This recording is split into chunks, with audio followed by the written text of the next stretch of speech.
Hi, today we're going to talk about why conflict feels so triggering in your relationship and how to work through it.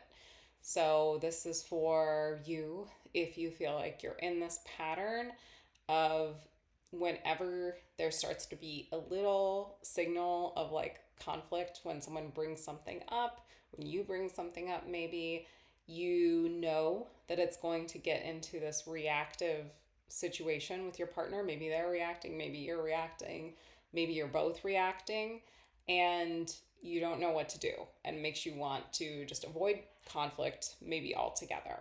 Hi, I'm Emma Coble. I'm a licensed professional counselor, and I see clients in Colorado and in Florida. Um, so, okay. So, this, by the way, I want to just say it's really normal. A lot of the couples I work with are caught in this really painful loop and really painful pattern of maybe a conflict arises or someone brings something up. The other person maybe either withdraws or gets defensive or angry. And in either situation, the partner bringing something up either feels abandoned and withdraws themselves, or maybe they fight back and the conflict doesn't get resolved. Nothing good kind of comes of this. And so it can leave both partners feeling really stuck with how do we move beyond this? How do we have healthy conflict in our relationship? Because conflict is healthy in a relationship. So, first of all, I also want to say that this totally makes sense. Our nervous systems are designed to protect us. And so when we sense threat, we go into fight, flight, freeze, or fawn. And this is completely, again, completely adaptive. However, with our partners, it's really often not very helpful because, when we needed to run from lions in the wild, yes, it was very helpful to be able to get a surge of adrenaline and run really quickly when there was a predator chasing us.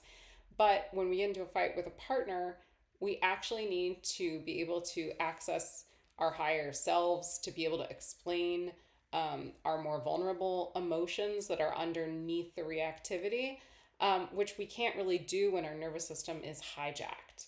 So, this conflict might feel even more threatening to you if you grew up in a home where maybe conflict was really unsafe. Maybe you saw conflict a lot and you associate it with abuse, or you associate it with feeling unseen, unlovable, or it feels scary to you. Um, Maybe you experienced a parent withdrawing too, either disassociating or just not being very present. So maybe conflict for you triggers like a fear of abandonment.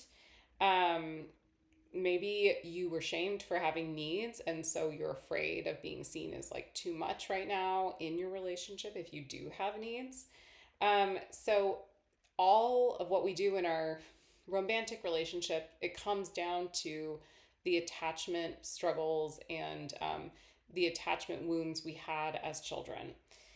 So here's some common sort of things, and we kind of named this before, but oftentimes what will happen is we mentioned before, like that one person might kind of try and raise an issue and the other person might avoid or withdraw. This can leave the person trying to bring up the issue or whatever, bring it up, or maybe in some cases it looks more like criticizing. It can leave that person feeling alone, abandoned, not important, not seen. Um, Sometimes the person who withdraws feels like they're not enough and they don't know how to handle it. They feel overwhelmed, and so they kind of avoid or withdraw. Sometimes what also might happen is that when one partner brings something up, there can be both partners start to get escalated. So one partner might bring up an issue and the other partner gets defensive and escalated, and then the other person gets escalated back. And so this can lead to a really sometimes volatile feeling, sometimes scary feeling situation with both partners. And sometimes there can be kind of an avoidance thing that happens where a lot of things just go unsaid and unspoken, and both partners are kind of carrying these like resentments inside. And this leads to, over time, a loss of connection and a loss of intimacy. So notice just sort of like where you are in that. When we talk about also fight, flight, freeze, or fawn, um, some of how this might look in your relationship is, fighting is kind of obvious, like arguing, criticizing, demanding something of someone. Flight could look like talking fast, trying to over explain, trying to fix things really quickly. Um, Freezing might look like shutting down, going blank, disassociating, actually withdrawing. And fawning might look like minimizing your own needs or appeasing your partner, trying to just smooth things over, make them better. So just recognize that, like what's happening and sort of what happens in your nervous system during conflict, what might happen with your partners, where you go offline. And that's the first step, is just noticing like that is happening. My nervous system is getting hijacked right now. So EFT could really help you identify this and be able to shift and break the pattern. Some things you might start to do are to sort of pause, learn your own patterns, learn what you're doing, and name what is beneath what's going on for you. So rather than saying, you're such an asshole, you always arrive late for our date nights, you don't give a shit about me, or something like that, you might say, when you don't show up on time for our date nights, I feel sad and hurt because I'm terrified that I don't really matter to you. Um, and I really want to feel close to you, or something like that. So that might initiate a very different conversation than you're such a jerk, you're the worst. Okay. Another thing is to like signal safety to your partner. So when we are elevated and escalated, or